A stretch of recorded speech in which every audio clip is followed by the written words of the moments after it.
നമസ്കാരം, എല്ലാവർക്കും പുതിയൊരു വീഡിയോയിലേക്ക് സ്വാഗതം. മെയ് 25 ഫുട്ബോൾ ദിനമായി ആചരിക്കാൻ ഐക്യരാഷ്ട്ര സംഘടന തീരുമാനിച്ചു. ഒളിമ്പിക്സിൻ്റെ ഭാഗമായി 1924 മെയ് 25 നടന്ന രാജ്യാന്തര ഫുട്ബോൾ ടൂർണമെൻറ്റിൻ്റെ 100ാം വാർഷികത്തോടനുബന്ധിച്ചാണ് മെയ് 25 ഫുട്ബോൾ ദിനമായി ആചരിക്കാൻ ഐക്യരാഷ്ട്ര സംഘടന തീരുമാനിച്ചത്.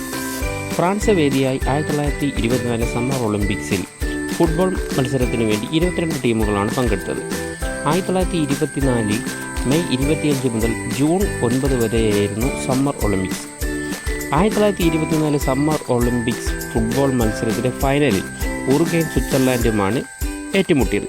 എതിരില്ലാത്ത 3 ഗോളിന് സ്വിറ്റ്സർലാൻഡിനെ ഉറുഗ്വേ പരാജയപ്പെടുത്തി. അന്ന് മത്സരം കാണാൻ ഫ്രാൻസിലെ സ്റ്റേഡേ ഒളിമ്പിക് കൊളംബസ് സ്റ്റേഡിയത്തിലെത്തിയവർ 40,522 പേരാണ്. 1924 സമ്മർ ഒളിമ്പിക്സ് ഫുട്ബോൾ മത്സരത്തിൽ ആകെ 24 മത്സരത്തിൽ നിന്ന് 96 ഗോളുകളാണ് പിറന്നത്. മെഡൽ പട്ടികയിൽ സ്വർണ്ണ മെഡൽ ഉറുഗ്വേയും വെള്ളി മെഡൽ സ്വിറ്റ്സർലാൻഡും വെങ്കല മെഡൽ സ്വീഡനും നേടി. സമ്മർ ഒളിമ്പിക്സിലെ ഫുട്ബോൾ മത്സരത്തിൽ ഏറ്റവും കൂടുതൽ ഗോളുകൾ നേടിയത് ഉറുഗ്വേക്കാരനായ പെഡ്രോ പെഡ്രോൺ ആണ്.